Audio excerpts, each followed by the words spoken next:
सभी छात्रों का स्वागत है। तो छात्रों, आज की इस वीडियो में हम आपको कक्षा 7वीं जो आपका विषय सामाजिक विज्ञान है उसके 8 ग्रेड अभ्यास पुस्तिका जो नई बुक आई हुई है उसके अध्याय 1 यानी कि भारत की भौगोलिक विविधता के संपूर्ण प्रश्नोत्तर आपको बताएंगे।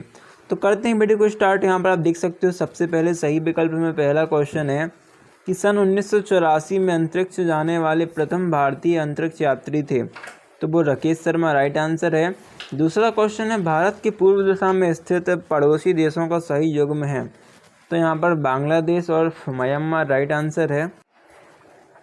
इसके बाद आपका तीसरा जो क्वेश्चन है वो है उत्तराखंड के गौमुख से निकलने वाली गंगा की एक प्रमुख सहायक नदी है, तो भागीरथी राइट आंसर हो जाएगा। फिर आपका अगला क्वेश्चन आता है गंगा ब्रह्मपुत्र सिंधु नदियों को गर्मियों के मौसम में जल की प्राप्ति कहाँ से होती है, तो यहाँ पर हिमालय के ग्लेशियर से आपका राइट आंसर हो जाएगा। फिर जो क्वेश्चन है भारत के थाल मरुस्थल क्षेत्र में स्वर्ण नगरी के नाम से विख्यात शहर है, तो जैसलमेर यहाँ पर आपका राइट आंसर है। फिर क्षेत्रफल की दृष्टि से भारत विश्व का खालिस्तान बड़ा देश है, तो 7वां बड़ा देश है। पश्चिमी हिमालय क्षेत्र में पारंपरिक गृह निर्माण की पद्धति को खालिस्तान शैली के रूप में जाना जाता है, तो धज्जी देवरी के नाम से जाना जाता है, ध्यान से लिखना। जोग जलप्रपात भारत को खालिस्तान राज्य में स्थित है, तो भारत के कर्नाटक में राइट आंसर है। भारत के एकमात्र सक्रिय ज्वालामुखी अंडमान निकोबार द्वीप समूह के तो बैरन द्वीप में स्थित है। और अरावली पर्वत श्रृंखला की सबसे ऊंची चोटी तो माउंट आबू आपका राइट आंसर होगा। फिर इसके बाद आपका देखो अगला क्वेश्चन 10वां है, क्या कारण है कि भारत के पश्चिमी घाट की अधिकांश नदियाँ मुहाने यानी कि एस्चुरी का निर्माण करती हैं, तो पश्चिमी घाट की नदियाँ बहुत तेज़ी से बहती हैं और इनका रास्ता छोटा होता है। यहाँ की तटरेखा सकरी खाड़ियाँ तथा जलोढ़ निक्षेपों से बनी हैं, इसी कारण ये नदियाँ डेल्टा न बनाकर मुहानों का निर्माण करती हैं। फिर इसके बाद आपका 11वां क्वेश्चन है कि नैनीताल और मसूरी जैसे लोकप्रिय पर्वतीय पर्यटन स्थल हिमालय पर्वत की किस श्रेणी में स्थित है, तो नैनीताल और मसूरी जैसे लोकप्रिय पर्वतीय पर्यटन स्थल हिमालय पर्वत की हिमाचल श्रेणी में स्थित है। फिर आपका अगला क्वेश्चन है हिमाचल पर्वत को एशिया का जल शिखर क्यों कहा जाता है, तो हिमाचल को एशिया का जल शिखर इसलिए कहते हैं क्योंकि यह सिंधु, गंगा और ब्रह्मपुत्र जैसी अनेक विशाल नदियों का मुख्य जल स्रोत है। फिर 13वां क्वेश्चन है हिमालय पर्वत के निर्माण की प्रक्रिया को स्पष्ट कीजिए, तो ये पूरा उत्तर लिखा है, आप देख के लिख लेना।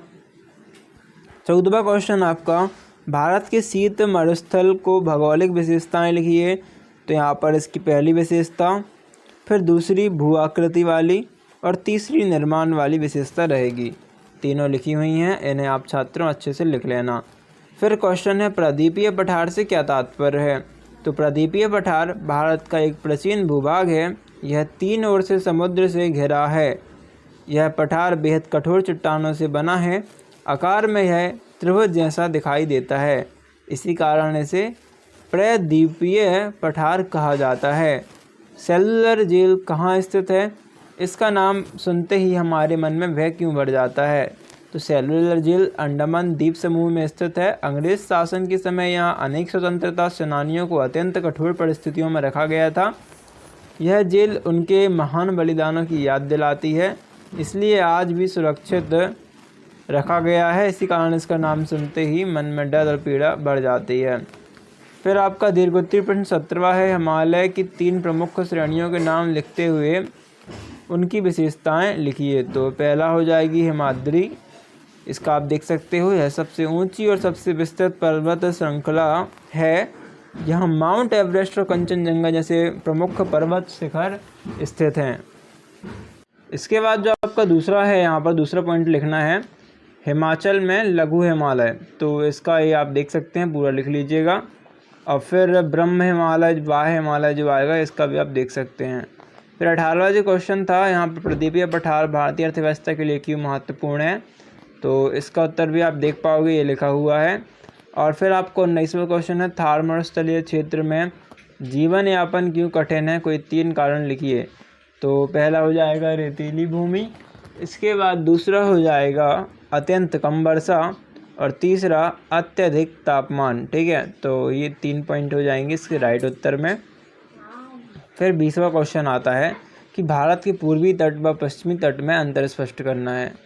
तो पूर्वी तट बंगाल की खाड़ी के किनारे स्थित है, पश्चिमी तट अरब सागर के किनारे स्थित है। पूर्वी तट अपेक्षाकृत चौड़ा है, पश्चिमी तट अपेक्षाकृत सकरा है। इसी प्रकार से छात्रों आपको 4 अंतर लिखे हैं तो ये आप लिख सकते हो। फिर इनमें से किन्हीं 2 का वर्णन करना है, तो ये 2 का वर्णन आपके सामने है। तो इस प्रकार से आपके क्या होते हैं, अध्याय 1 सामाजिक विज्ञान के प्रश्नोत्तर पूरे। मिलते हैं नेक्स्ट वीडियो पे, जब तक के लिए thanks for watching, like share and subscribe.